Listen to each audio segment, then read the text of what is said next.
Class में ratio proportion part 4 है। मैंने पिछली क्लास में प्रोपोर्शन बताए थे। मैं अभी तक बता देता हूं आपको कि मैंने 2 क्लास में आपको सिर्फ और सिर्फ रेशियो के बेसिक्स बताए। क्लास नंबर 1 और 2 में मैंने सिर्फ रेशियो के बेसिक्स पे फोकस किया, रेशियो बेसिक्स पे मैंने फोकस किया।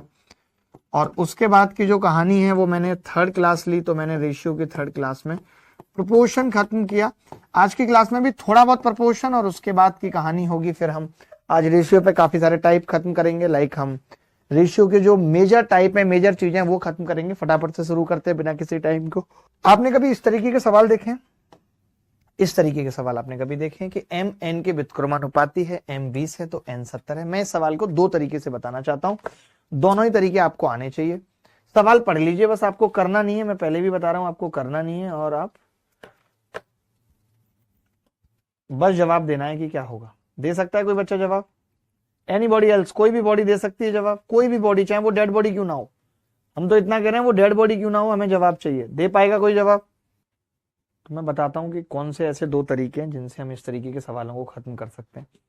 क्या अप्रोच होती है जब इस तरीके के सवाल पूछे जाते हैं। तो ठीक है, देखो पहला तरीका, जैसे कोई बोले कि m n के व्युत्क्रमानुपाती है। अगर कोई प्रपोर्शन बोले, जैसे कोई ये कहे कि m is proportional, directly proportional to n, इसका क्या मतलब है? इसका मतलब होता है m प्रोपोर्शनल है n के। इसको हम कह सकते हैं m बराबर k n, जहां पे k एक कांस्टेंट है, जहां पे k एक कांस्टेंट। अच्छा, कोई हमें बोले कि m is inversely proportional, inversely proportional to n। ठीक है, तो m इनवर्सली प्रोपोर्शनल है 1/n, यानी m बराबर k बाई n, m बराबर k बाई n। बात खत्म। ठीक है, 2 चीजें हैं। अच्छा, इसको हम एक और क्या लिख सकते हैं? जैसे अब मैं m बराबर k n है, तो मैं m1 बराबर k n1 लिख सकता हूं। आपको बताता हूं कि मैं इसको क्या लिख सकता हूं। मैं इसको लिख सकता हूं कि जी m1 बराबर k n1, और मैं इसको लिख सकता हूं m2 बराबर k n2, और मैं इन दोनों को भाग कर दूं तो कह सकता हूं कि m1 बटे m2 बराबर n1 बटे n2।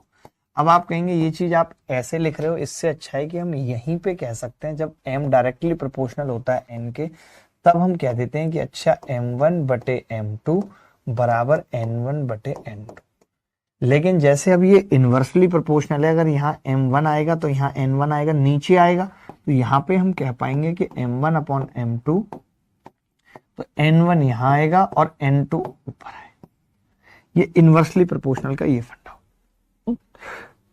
तो दोनों तरीके से आप निकाल सकते हैं, समझ सकते हैं। जैसे इसने कहा था कि m n के व्युत्क्रमानुपाती है, तो पहला तो लाइन ये होगा m अनुक्रमानुपाती k n, m अनुक्रमानुपाती n, जहां पे हम बोलेंगे m बराबर k n। ठीक है, अब सवाल में क्या था? सवाल में था भाई कि m बराबर 20 है तो n 70 है, m 20 और n 70, k इंटू 70, तो k का मान कितना आ गया यहाँ से? 2/7, ये आ गया k का मान। अब इन्होंने कहा है n 50 है तो m का मान बताइए, तो मैं कह सकता हूं m बराबर k का मान कितना है? 2/7, n कितना है? 50, तो 100/7, तो 100/7 आ गया। k बराबर 2/7 है, n 50 आ गया, 50 दूनी 100/7। किसी का आ रहा था 100/7। अच्छा, इनवर्सली प्रोपोर्शनल है, मेरे से मिस्टेक हो गई, माफी चाहता हूं। इनवर्सली प्रोपोर्शनल है, m अनुक्रमानुपाती 1/n, तो ये k/n हो गया। m कितना है? 20, n कितना है? 50, नहीं 70, तो यहां से k कितना आ गया? 1400। अब मैंने फिर देखा m कितना है, पूछा है, k कितना है? 1400 बटे n कितना है? 50, काट दिया मैंने, 5 दूनी 10, 5 अट्ठे 40, 28 उत्तर आ गया। एक तरीका तो ये, ठीक है भाई। अच्छा, मैं इसका दूसरा तरीका बता रहा हूं अगले पेज पे, या इसी पेज पे बता देता हूं यहीं पे। दूसरा तरीका इनवर्सली प्रोपोर्शनल में ये भी था कि m1 बटे m2, m1 दे रखा है मुझे 20, और M2 मुझसे पूछ रहा है, N1 दे रखा है 70 और N1 पूछ रहा है 50, और ये दोनों जीरो कट गई, तो 5 दूनी कितना था, उल्टा है ना, उल्टा है तो 50/70 होगा, 50/70 कट गया, 5 से ये कितनी बार कटा, 4 बार, तो M2 यहां से कितना आ गया, 7 चौक 28।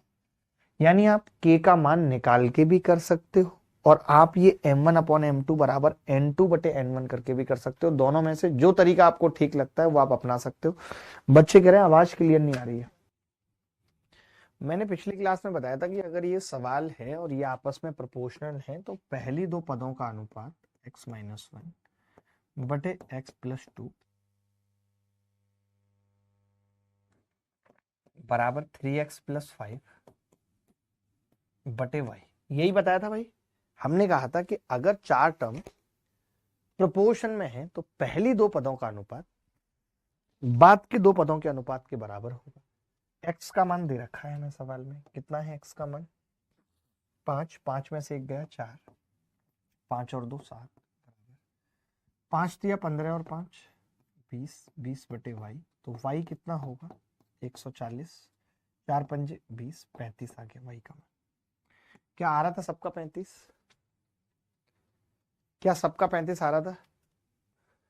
k²/m बराबर m/16, तो मैं सीधे लिख सकता हूं k²/m बराबर m/16। ठीक है,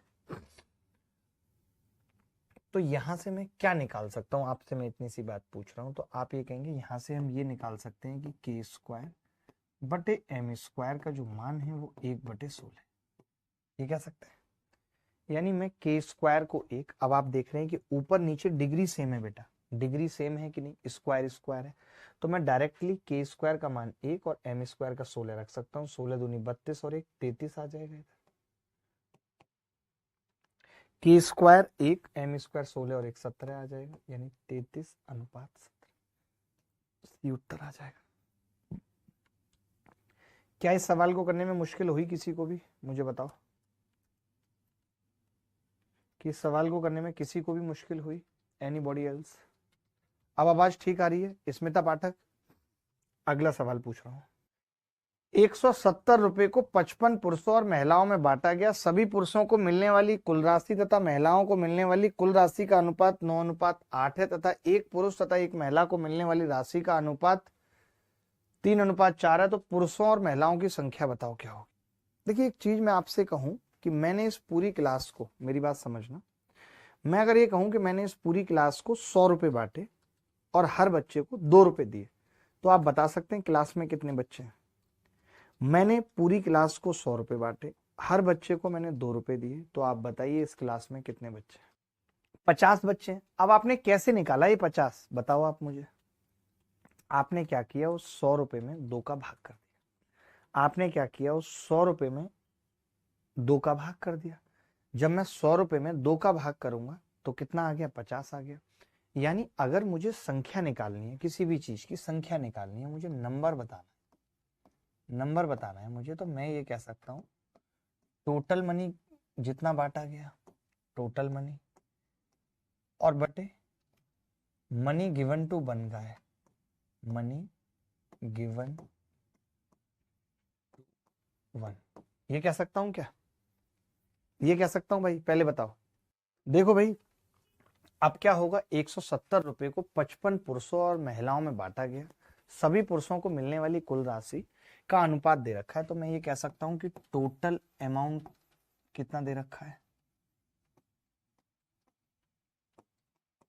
टोटल अमाउंट कितना दे रखा है, 9:8, 9:8। ठीक है, और एक पुरुष तथा एक महिला को मिलने वाली राशि का अनुपात कितना है? यानी एक पुरुष और एक महिला को मिलने वाली राशि का अनुपात कितना है, यानी ईच अमाउंट कितना है? तो आपका जवाब होगा 3:4। अब मैंने कहा यार मुझे आप संख्या बता सकते हो, इनकी नंबर बता सकते हो, तो आपने कहा नंबर के लिए अभी तो आपने बताया कि टोटल अमाउंट को ईच के अमाउंट से भाग कर दो। 9 को 3 से भाग करूंगा, 3 महिलाएं मेरे हिसाब से, 8 टोटल पुरुषों को मिला, 1 को 4 मिला, या 8 टोटल महिलाओं को मिला, 1 को 4 मिला, तो महिलाओं की संख्या 2। तो मेरे पास यहाँ से 3:2 इनका रेशियो आ गया बेटा। अगर 3:2 रेशियो आ गया और टोटल ये 5 आ रहे हैं, लेकिन सवाल में इनकी संख्या 55 दे रखी, तो 1 की कितनी होगी 11, 3 की कितनी होगी 33, 2 की कितनी होगी 22। यही सवाल का उत्तर है, यही सवाल का उत्तर है।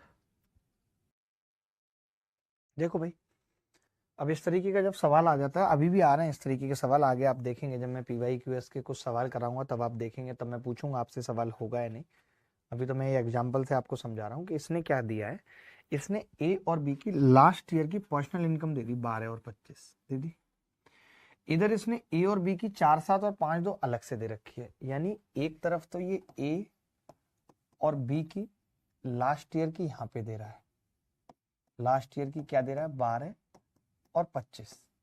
एक ये यहाँ पे क्या कर रहा है लास्ट ईयर और करंट ईयर की दे रहा है क्या 4 और 7। ऐसे इसी इसकी भी क्या कर रहा है लास्ट ईयर और करंट ईयर की दे रहा है 5 और 2। यही तो है सवाल में कि ऊपर इसने लास्ट ईयर की दोनों की दे रखी है और नीचे क्या किया हुआ है दोनों की लास्ट ईयर और करंट ईयर का अनुपात दे रखा है। मैंने ये कहा दोस्त कि इसकी लास्ट ईयर की अगर 12 थी और यहाँ 4 है, तो क्यों ना इसको 12 बना लें, 3 से गुणा करके, 3 चौक 12, 3 सत्ते 21। आपने कहा अगर ये 12 है तो ये 25 होनी चाहिए क्योंकि 25 है यहाँ पे, तो 5 से गुणा कर लिया 25 और 10। अब मैं देख पा रहा हूं कि A और B की लास्ट ईयर की 12 और 25 है, यही दे रखी थी ऊपर।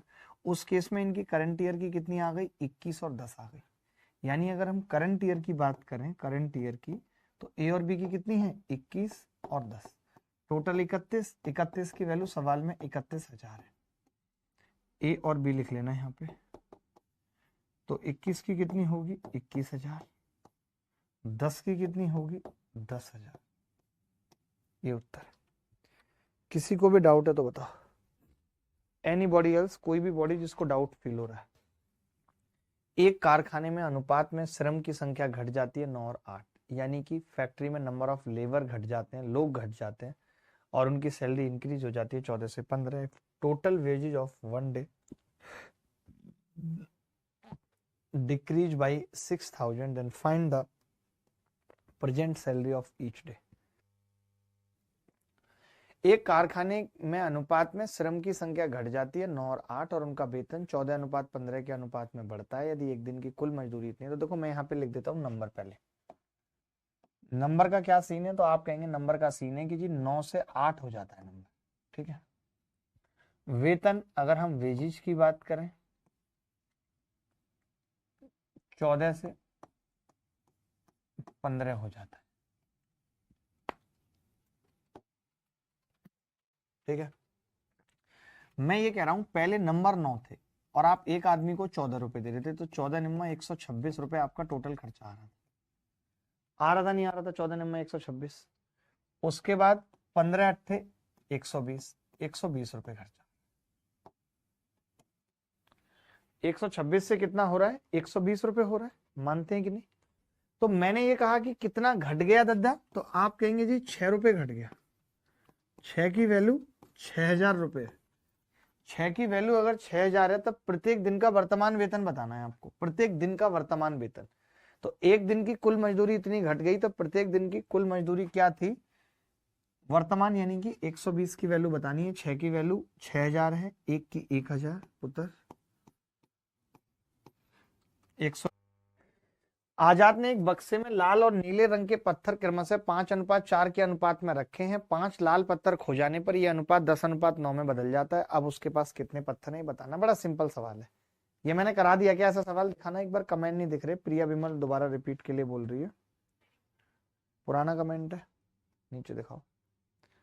सर प्रीवियस क्वेश्चन रिपीट कर दीजिए। यार प्रीवियस क्वेश्चन में कुछ भी नहीं था, ईच डे की टोटल पूछिए ना, आप समझ नहीं रहे। ईच डे की तो पूछिए लेकिन टोटल पूछिए। ये देखो, then find the present salary of each day, their salary increase in the total wages of one day. ये भी तो एक दिन की है बेटा, ये एक दिन की 6 कम हुई है। पहले एक दिन की 126 थी सब लोगन की, अब एक दिन की 120 है सब लोगन की। तो सब लोगन की एक दिन में कितनी कम होगी 6। 6 की वैल्यू 6,000, फिर सब लोगन की अभी है कितनी 120। 120 की वैल्यू 120,000। कैसी बातें कर रहे हैं, कैसी बातें कर रहे हैं, कैसी बातें कर रहे हैं। देखो भाई, आजाद ने एक बक्से में लाल और नीले रंग के पत्थर क्रमशः 5:4 के अनुपात में रखे हैं। 5 लाल पत्थर खो गए। तो एक बात बताओ, 5 लाल पत्थर खो गए और लाल पहले 5 थे और अब 4 हैं, यानी नीले तो नहीं खोए ना, नीले आए हैं। तो ये जो नीले हैं 4 दिख रहे हैं बेटा, और यहाँ जो है नीले 9 दिख रहे हैं, ये सेम होने चाहिए। अब इनको सेम बनाना है तो हमें इसको 9 से गुणा करनी पड़ेगी और इसको हमें 4 से गुणा करनी पड़ेगी। लिख लेते हैं। 9 से करी तो 9 पंजे 45 और 9 चौक 36। हमने उसको 4 से करी तो 40 और 4 नीम 36, 4 नीम 36। ठीक है। अब मैं ये कह रहा हूं कि इन्होंने कहा था कि 5 लाल पत्थर खो जाने के बाद, तो यहाँ पे कितने लाल पत्थर खोए हैं? 5, और 5 की वैल्यू 5 है सवाल में। 5 की वैल्यू 5 है। उसके पास अब कितने पत्थर हैं ये बताना है। उसके पास अब कितने पत्थर हैं, तो आप देखेंगे उसके पास अब 40 और 36, 76 पत्थर हैं। उससे पहले 81 थे। तो क्या करेंगे हम लोग? 76। अब मैं ये कह रहा हूं कि दो संख्याओं का अनुपात 1:2 है। तो पहले तो मैं एक चीज बताना चाह रहा हूं कि जैसे 1:2 है, समझना बात को ध्यान से। आप कह रहे हो आपने दोनों संख्याओं में 7 जोड़ा तो ये 3 5 हो गया। तो मैं आपसे खाली इतनी बात जानना चाह रहा हूं, अगर मैं आपसे पूछूं कि इसमें आप क्या जोड़ रहे हो कि 1 से 3 बनेगा, तो आप कहोगे +2। 2 में क्या जोड़ रहे हो कि 5 आ जाए +3। ये तो बड़ी गड़बड़ हो गई। ये तो बड़ी गड़बड़ हो गई कि एक बार हम 2 जोड़ रहे हैं, एक बार 3 जोड़ रहे हैं, जबकि सवाल वाला कह रहा है कि हम सेम जोड़ रहे हैं। ये 7 सेम है दोनों, हमारा सेम नहीं आ रहा। तो सेम आएगा नहीं, सेम हमें करना पड़ेगा। कैसे करते हैं हम सेम, ये चीज ध्यान से समझना। जैसे मैं, आप क्या कहना चाह रहे हो मुझसे? आप कह रहे हो कि जी मास्टर साहब X/Y है और A/B है, और हम आपसे चाह रहे हैं कि X में से A घटाएं और Y में से B घटाएं तो ये सेम हो। यही चाह रहे हो आप मुझसे? आप क्या चाह रहे हो कि जी X माइनस A और Y माइनस B दोनों बराबर आ जाए। मैं ये कह रहा हूं कि X माइनस A और Y माइनस B बराबर तब आएंगे जब मैं Y को इधर ले आऊं। मैं ये कह सकता हूं अगर ऐसा हो जाए तो ऐसा भी संभव है, अगर ऐसा हो तभी ये संभव है। यानी अगर X माइनस वाई और A माइनस B, यानी इन दोनों का अंतर इक्वल आ जाए तो ये अंतर अपने आप इक्वल हो जाएगा। हो जाएगा नहीं? तो मैंने यही देखा कि इन दोनों का अंतर कितना है, ये मैं मिटा रहा हूं। इन दोनों का अंतर कितना है, तो आपने कहा 1 है। इन दोनों का कितना है? 2 है। तो मैंने कहा सेम बना लेते हैं। सेम बनाने के लिए इसको 2 से गुणा करनी पड़ेगी। तो मैंने 2 से गुणा करा, 2 एकम 2, 2 दूनी 4। इसको हमने लिखा तो 3 और 5। ठीक है भाई, 3 और 5। तो अब ये कितना होगा? 4 से 5 1 बढ़ेगा, 2 से 3 1 बढ़ेगा, 1 बढ़ेगा, और इस 1 की वैल्यू सवाल में 7 दे रखे। अब आपने देखा अंतर सेम आ गया। कैसे आ गया भाई? 2 4 और 3 5, क्योंकि इन दोनों का अंतर सेम हो गया। 2 4 का 2, 3 5 का 2, तो फिर 2 और 3 और 4 और 5 का भी सेम हो गया। 1 की वैल्यू 7 आ गई। अगर 1 की वैल्यू 7 है भाई, तो 2 की कितनी होगी? 7 दूनी 14।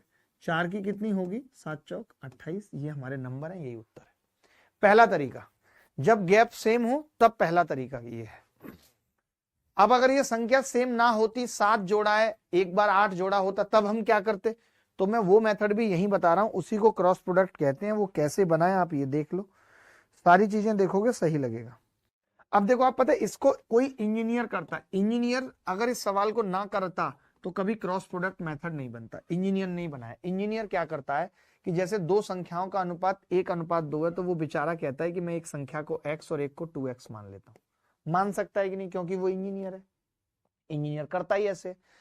अब इंजीनियर कह रहा है कि जब मैंने एक संख्या को x, एक को 2x मान लिया, तो मैंने पहली संख्या में 7 जोड़ा और मैंने दूसरी संख्या में भी 7 जोड़ा। अब इन संख्याओं का जो अनुपात है वो 3:5 हो चुका है। 3/5 हो चुका है कि नहीं? अब मैंने कहा कि अगर ये 3:5 हो गया, तो मैंने 5 से गुणा किया। 5x प्लस 35 बराबर 3 दूनी 6x प्लस 21। तो अब हमने देखा x हम उधर लेके चले गए, x बराबर कितना आ गया? 14 आ गया। x 14 आ गया, तो x 14, तो पहली संख्या 14 और दूसरी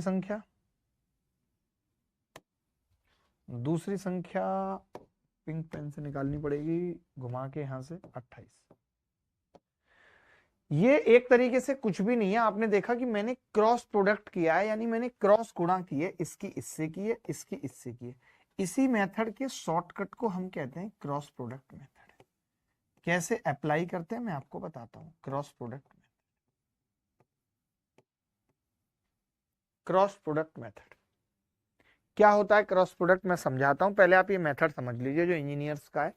कि भाई आपने कहा दो संख्याएं 1:2 के अनुपात में थी, तो x और 2x मान लिया।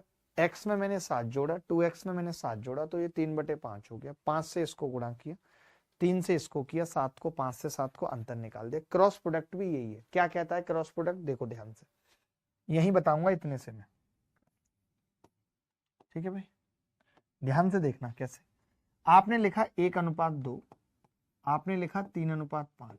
देखिए जब तक आप जोड़ रहे हो या जब तक घटा रहे हो तो साइन से कोई मतलब नहीं है। अगर आप एक में जोड़ोगे एक में घटाओगे तो यहाँ साइन प्लस माइनस आ जाएगा। अभी कोई टेंशन नहीं है क्योंकि जोड़ रहे हैं साथ साथ। तो आपको दो क्रॉस प्रोडक्ट का अंतर निकालना है। 1×5, 3×2=6।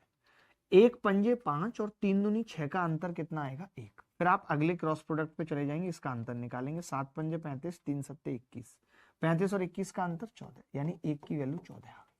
1 की जैसी 14 आई तो आपने कह दिया पहली संख्या 14 और 2 की कितनी होगी? 28। तो ये दो संख्या है। आप देख सकते हो यही हमने यहाँ पे किया कि 5 की वैल्यू x से और 3 की 2x से, 5x और 6x का अंतर आया x। 1 की वैल्यू 5 से गुणा, 2 की 3 से और अंतर आया 1। 7 की 5 से, 7 की 3 से, 7 की 3 से, 7 की 5 से अंतर आया 14, वो यहाँ पे आया। यही क्रॉस प्रोडक्ट में। देखो भाई, दो संख्याएं 3 और 5 के अनुपात में है। 3 और 5, दोनों में से 9 घटाया जाता है तो अनुपात 12 और 23 हो जाता है। 12 और 23 हो जाता है, 9 घटाया जाता है तो अब हम चाहें तो हमारे हाथ में है कि 9 घटाया जा रहा है इक्वल है, तो हम क्या करेंगे? इन दोनों का डिफरेंस देखा 2, इन दोनों का डिफरेंस देखा 11। ठीक है, मैंने इसको 11 से गुणा किया, इसको मैंने 2 से गुणा किया।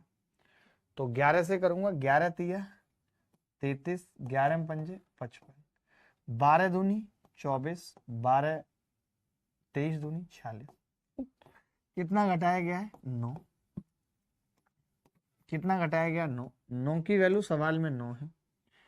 अगर 9 की वैल्यू सवाल में 9 है तो संख्याएं बताओ, तो संख्याएं क्या हो जाएंगी? 33 की वैल्यू 33, 55 की वैल्यू 55। यही आंसर है। मेरी मम्मी भी देख रही है आपकी क्लास मेरे साथ। ओके, मम्मी को हाय बोल दो बेटा, हमारी मम्मी को हाय बोलो, हाय। देखिए अब ये क्या है कि दोनों बंदे 700 रुपए बचा रहे हैं। हम सब जानते हैं कि ये इनकम है आई और ये एक्सपेंडिचर है। और जब सेविंग की बात आती है तो सेविंग होती है I - E बराबर सेविंग। यही है, होती है। घटाने पे ही आती है या जोड़ने पे आए। मैंने कहा दोनों में से कुछ भी आए तो क्रॉस प्रोडक्ट लगा सकते हैं, कोई बात नहीं। ये 3 और 5, ये 1 और 5, और दोनों कितना कितना 700 रुपये बचा रहे हैं, 707। तो मैंने कहा कि हम क्रॉस प्रोडक्ट नहीं लगाएंगे क्योंकि इक्वल है, तो हम इन दोनों को इक्वल बनाएंगे कि भाई ये 2 है और ये 4 है। ऐसा कैसे हो सकता है? ऊपर वाले को भी 4 बनाना है तो 2 से मल्टीप्लाई हो जाएगी। 2 से मल्टीप्लाई हुआ, 2 तिया 6 और 2 पंजे 10, नीचे 1 और 5। 6:10 और 1:5, तो 6 में से कितना गया? 1, 10 में से कितना गया? 5। ये 5 और 5 उत्तर, 5 और 5 उत्तर आ गया। यानी ये 6 रुपए कमा रहा था, ये 10 रुपए कमा रहा था। ये 1 रुपया खर्च कर रहा था, ये 5 रुपया खर्च कर रहा था। तो सेविंग कितनी निकल के आ रही थी? 5 रुपए। 5 की वैल्यू कितनी है? 700। 5 की वैल्यू कितनी है? 700। अगर 5 की वैल्यू 700 है बेटा, तो 1 की कितनी हो गई? 140। रिंग रोड पे गाड़ी आज भगाएंगे। 140, तो मैं कह सकता हूं यहां से कि 6 की वैल्यू कितनी आएगी? 840। 10 की वैल्यू कितनी आएगी? 1400। एक तरीका तो ये था इक्वल बनाने वाला। अब लेकिन बहुत देर हो गई इक्वल बनाते बनाते बनाते बनाते, तो मैं ये कह रहा हूं कि अब ऐसा करते हैं, आप क्रॉस प्रोडक्ट लगाना सीख ही लेते हैं। जैसे कि 3 और 5 था, जैसे कि 1 और 5 था, और ये 700 था। 3 पंजे 15 और 1 पंजे 5 का अंतर 10 आ गया। 700 और 7 पंजे 3500 का अंतर 2800 आ गया। एक की वैल्यू 280 आ चुकी है। एक की अगर 280 है तो तीन की कितनी होगी? 28 दिया 84, 840। पांच की 28 पंजे 140, 1400। ये क्रॉस प्रोडक्ट का नतीजा है। और ये जो हमने इक्वल बनाना सीखा इसका है। अब आपको दोनों में से कोई भी एक चीज, ए और बी की आय का अनुपात 5:3 है, उनके खर्च का अनुपात 9:5 है। यदि दोनों क्रमशः 1300 और 900 रुपए बचाते हैं तो दोनों की आय क्या है? ये इनकम 5:3 और उनके खर्च का अनुपात एक्सपेंडिचर 9:5। ये दोनों क्रमशः 1300 और 900 रुपए बचाते हैं। 900 रुपए बचाते हैं तो 55 25 और 9 तिया 27, यानी दो की वैल्यू क्या है ये बताना है। 9 नीम 8100 और 13 पंजे 6500, यानी दो की वैल्यू 1600 है। एक की कितनी होगी? 800। एक की 800 होगी, सीधे हमने अंतर निकाल दिया। तो पांच की कितनी आ गई? 4000। तीन की कितनी आ गई? 2400। देखो, ए और बी की आय का अनुपात 5:7 है, ठीक है। इनके खर्च का अनुपात 9:11 है, ठीक है। ए 1200 रुपये बचा रहा है, बी 2000 रुपये बचा रहा है। क्रॉस प्रोडक्ट लगाएंगे। 11 पंजे 55, 9 सत्ते 63। 8 की वैल्यू क्या होगी? 9 दूनी 18,000, 11 और 12 कितना होगा? 13,200। 18 और देखो मैं लिख रहा हूं यहाँ पे 1,3200 और 18,000 का अंतर 4800 है। तो 8 की वैल्यू 4800, एक की कितनी है? 600। एक की अगर 600 है तो दोनों की आए 5 की 5 30, 3000। 7 की 7 4200। कोई ऐसा बच्चा जिसका उत्तर नहीं आया था, जिसको समझ में नहीं आया था? चलिए आगे बढ़ते हैं, कोई बात नहीं। एक और ऐसा सवाल लिख लीजिए। पी और क्यू 2:1 के अनुपात में कमाते हैं।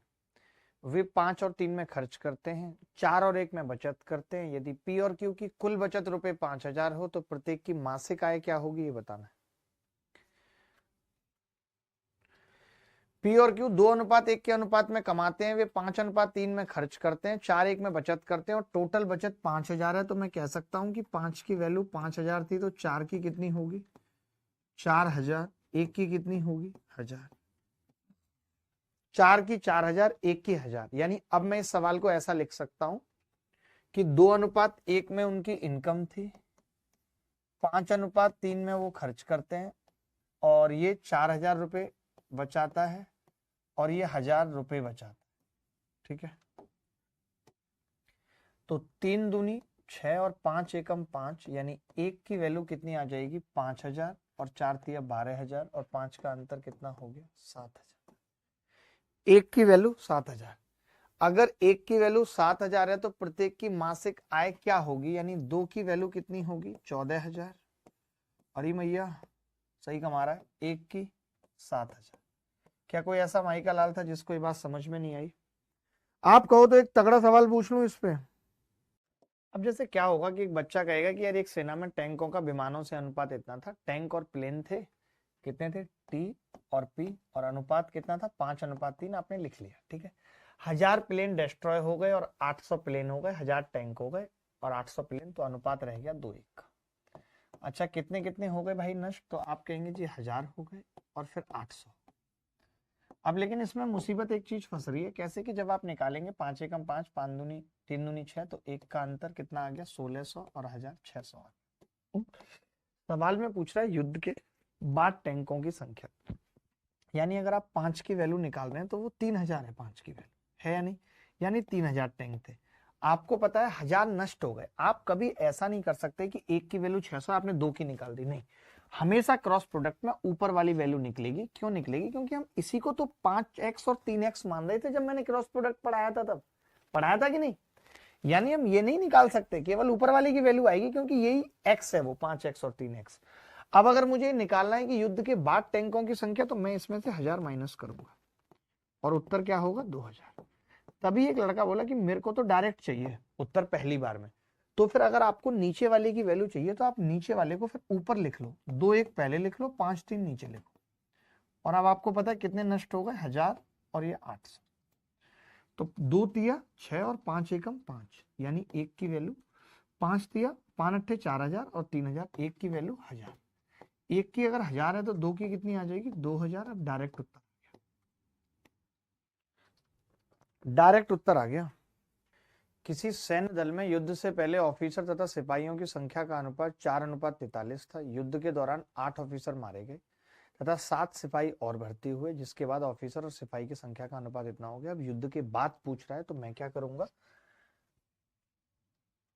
ऑफिसर और सोल्जर, तो मैं पहले बाद वाला ही लिखता हूं, 2 और 23, 2 और 23 हो गया, ठीक है। उसके बाद 8 ऑफिसर मारे गए, 7 सिपाही और भर्ती हुए, तो देखिए अब हो गया 4:43। लेकिन आपको एक चीज समझनी पड़ेगी, क्या कि 8 ऑफिसर मारे गए तो -8 लिखना पड़ेगा। क्यों? क्योंकि या तो दोनों मारे जाते तो साइन का कोई मतलब नहीं है, लेकिन मैंने कहा कि अगर कोई कम हो रहा है और कोई बढ़ रहा है तो फिर आपको माइनस प्लस करना पड़ेगा। 7 सिपाही और भर्ती हुए तो +7। इससे बेहतरीन तरीका और आसान मेथड नहीं हो सकता इस सवाल को करने का। मैंने क्या कहा था याद है? आप भूल गए, लेकिन कोई बात नहीं।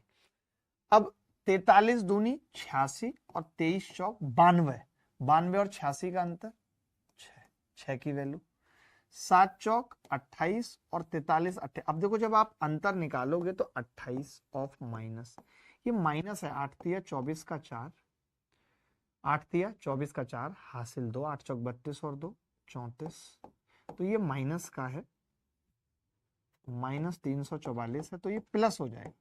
अब जब अंतर निकालेंगे तो ये प्लस हो जाएगा, ये कितना आ जाएगा 8 4 12 का 2 हासिल 1 372। मैं कह सकता हूं 6 की वैल्यू 372 आ गई। 1 की कितनी है 6 छंग 36, 6 दूनी 12, 1 की 62। और युद्ध के बाद सिपाहियों की संख्या पूछ रहा है, यानी 23 की वैल्यू पूछ रहा है। 23 की 23 दूनी 46 का 6 हासिल 4, 23 6 के 138 और 4 142। कोई भी इसको इसने आसान तरीके से किया आप में से किसी ने? चलो ये आ गया सबको समझ। A to Z कैसे सेंड करें सर? सर नेक्स्ट टॉपिक कौन सा पढ़ाओगे? जल्दी कोई टॉपिक पढ़ाएंगे अच्छा सा जो आप बोल। नेक्स्ट टॉपिक पढ़ाऊंगा मिक्सचर एलिगेशन, क्योंकि मिक्सचर में भी एवरेज के बचे हुए सवाल भी कराने हैं ना। मिक्सचर एलिगेशन पढ़ाऊंगा भाई नेक्स्ट टॉपिक। मिक्सचर एली एली, अरे गेसन गेसन, अरे mixture mixture mixture mixture mixture mixture रे, अरे रा रा रा रा रा, अरे रे रे रे। ये और सवाल कर लीजिए जल्दी से ताकि क्रॉस प्रोडक्ट खत्म हो जाए। मैं कह रहा हूं कितनी नौकरी आवेदकों ने आवेदन किया था यदि चयनित का चयन अचयनित का अनुपात 19:17 था। आप इंग्लिश पढ़िए। इंग्लिश क्या कह रहा है, सिलेक्टेड और अनसिलेक्टेड का अनुपात 19:17 था। अगर 1200 लेस अप्लाइड किए होते तो देखिए जो 1200 है ना, ये टोटल में कम की बात कर रहा है, टोटल में कम, टोटल में कम 1200 थे। तो हम क्या करेंगे ऐसे केसेस में, टोटल और ये सेलेक्टेड में कम है 1200 800, सेलेक्टेड में कम, और दोनों जगह कम है तो टेंशन भी नहीं है साइन की। तो मैंने यहां पे क्या किया, टोटल लिखा भाई, और यहां पे मैंने लिखा सेलेक्टेड। ठीक है भाई। अब आप ही बताइए कि टोटल यहां कितना था, 19 और 17 मिला के कितना है टोटल, 36, 36 ही होगा। मैंने लिखा 36। सेलेक्टेड कितना है तो आपने कहा 19 है, 19 सेलेक्टेड है। ठीक है। यहां टोटल कितना है 2 और सेलेक्टेड कितना है 1। ऐसा कब हुआ है, जब हमने 1200 तो यहां पे कम किया है और 800 यहां पे कम किया। अगर एक बढ़ाते एक कम करते तो प्लस माइनस आ जाता। 36 से कम 36, 19 दूनी 38 का अंतर 2, 2 अट्ठे 1600 और 1200 का अंतर 400, 2 की वैल्यू 400 है बेटा। एक की कितनी होगी पुत्र 200। अगर एक की 200 आ गई, आपसे टोटल पूछ रहा है कितने थे, तो कितनी आ जाएगी वैल्यू, 36 दूनी 7200। रिंग रोड पे गाड़ी आज भगाएंगे, मैडम बैठ बुलेरो में तेरा हैप्पी बर्थडे मनाएंगे। 7200 उत्तर आ गया। अक्सोए हल्दर, अक सोए रे अक सोए रे अक सोए सोए सोए सोए हल्दर अक सोए हल्दर हल्दरिया। एक पेड़ पर कुछ तोते और कुछ कबूतर 7:9 के अनुपात में बैठे हैं। 1 घंटे बाद 8 तोते उड़ गए एक आदमी के, और 6 कबूतर और 10 गौरैया आकर पेड़ पर बैठ गईं। अब पेड़ पर तोते और कबूतर का अनुपात 1:4 है। तोते और उड़ गए तोते। देखो भाई, तोते, मुझे नाम बहुत अच्छा लग रहा है तोते। मैं सोच रहा हूँ घर पे ले आऊं तोता, बच्चों को बहुत अच्छा लगेगा। तोते, कबूतर, और कौन कौन है? गौरैया जी हैं। गौरैया रे, गौरैया रे, गौरैया रे, गौरैया रैया रैया रे। 7:9 था, ठीक है। 8 तोते उड़ गए और 6 कबूतर और 10 गौरैया आके पेड़ पे बैठ गए। तो अब पेड़ पर तोते और कबूतर का अनुपात 1:4 है। अच्छा, ये अनुपात 1:4 कब हुआ है, कोई बता सकता है? जब 8 तोते उड़ गए और 6 गौरैया आके बैठ के, 6 कबूतर और 10 गौरैया, यही है भाई, ठीक है। अब पेड़ पर तोते और गौरैया का अनुपात बताना है। अब पेड़ पर तो मुझे अब वाले निकालने पड़ेंगे। मैंने कहा 7 चौक 28 और 9 एकम 9। 28 और 9 का अंतर कितना आ रहा है भाई? 19। 6 एकम 6, 8 चौक 32। 32 माइनस का करूंगा 6 में से 38, यानी 19 की वैल्यू 38। एक की कितनी आ गई? एक की अगर 2 आ गई तो 7 की कितनी आ गई? यानी 14 तोते थे। अब अगर 14 तोते थे, उसमें से आपने कहा 8 उड़ गए, तो तोते कितने बचे थे? 6। गौरैया तो पहले थी नहीं, अभी आई गौरैया, तो 10 थी। तो अनुपात कितना आ गया? 3:5। कोई ऐसा बच्चा था जिसका 3:5 आ रहा था? कोई ऐसा बच्चा था जिसका 3:5 आ रहा था? गीत भट्ट का आ रहा। भाई लड़की तो बहुत टैलेंटेड है, 9वीं क्लास में पढ़ती है, 9वीं क्लास में पढ़ती है ये। अभी से सवाल फेंक रही है, तोड़ रही है गांठे सवालों की। मजा आ गया भाई, मजा आ गया जी, मजा। धुआं बना दिया जी इसने सवालों का। ये सवाल समझ में आ गया? ये सोचो, इतना मुश्किल सवाल एमटीएस में आया कि पहले तोते और कबूतर थे। हम चाहते ना तो डायरेक्ट भी निकाल सकते थे कि हम पहले 1:4 ही लिख लेते ऊपर, 1:4, और फिर 7:9 लिखते। ऐसा कब होता? -8 और 6। तो 9 एकम 9, 7 चौक 28 का अंतर 19 आ गया। 7 छिंग 42, 9 अट्ठे 72 और 42 114। 19 की वैल्यू 114 आ जाती, तो 1 की 6 आ जाती। यहां से भी हम 6 निकाल सकते थे, यहां से भी हम 6 निकाल सकते थे।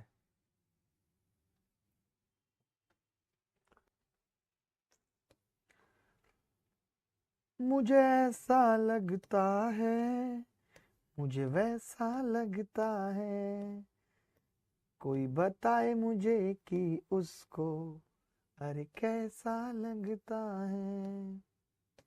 दिल, दिल है कि मानता नहीं, इस दिल पे किसका जोर है, तेरी ओर खिंचा जा रहा, जाने कैसी डोर है। ये सवाल कर लो फटाफट से, छोटा कर देता हूं। छोटे छोटे सवालों में मजा पूरा मिल रहा है, जब से हमने करना सीखा। सर मेरे कमेंट शो नहीं हो रहे, रघवेंद्र हो रहे हैं सर। 8:30 से हिस्ट्री की क्लास है, तो अभी 8:30 तो बजे नहीं, 8:15 हुई है। दे दूंगा ना आपको खाना खाने का टाइम। ये सवाल नहीं कर सकते, ज्यादा बड़े हीरो बन रहे हो, बनवाऊं अभी। फौज की भर्ती प्रक्रिया में 60% लोग पास हुए, इसका मतलब क्या है? 40% फेल हुए। 60 और 40% फेल हुए। या हम सीधे ये कह सकते हैं कि भाई 60%, हमें तो पता है ना कि 70 और लोगों ने फॉर्म भरा होता है, यानी टोटल जो है ना, टोटल जो है वो सवाल में 70 प्लस दे रखा है, 70 प्लस है टोटल। और 50 लोग कम पास होते, यानी पास वाले लोग 50 कम है माइनस। तो भैया टोटल कितने थे? तो आपको पता है टोटल, मैं तो कहूंगा टोटल थे 100 और 60। या फिर हम ये कह सकते हैं 60% को 3/5 लिख लें, तो हम ये कह सकते हैं कि 5 में 3 पास हुए थे टोटल, और 60% लोग फेल होते हैं, तो इसका मतलब 40% पास होते हैं यहाँ पे। अब पास कितने हैं दोस्त? तो आप कहेंगे 2/5। अब 5 में 2 पास हैं। ऐसा कब हुआ है? जब 70 और लोगों ने फॉर्म भरा था और 50 कम लोग पास हुए, -50। तो 5 दूनी 10 और 5 तिया 15। 5 की वैल्यू कितनी आ गई? 55, 25, 250 और 7 दूनी 14। 140 में से 250 जाएगा तो 390 आ जाएगा। 5 की वैल्यू 390, और कमाल की बात है कि हमें 5 की वैल्यू निकालनी है, ये उत्तर है। 5-2 कैसे आया वो बता देता हूं। देखो 60% लोग पास हुए हैं, 100 में अगर 60% लोग पास हुए हैं, 100 और 60, तो 0 से 0 कट गया, 5-3 का अनुपात है। अब 60% लोग फेल हुए हैं, तो 100 में 60 अगर फेल हुए हैं तो 40 पास हुए हैं बेटा, तो इसका अनुपात 5-2 नहीं आएगा।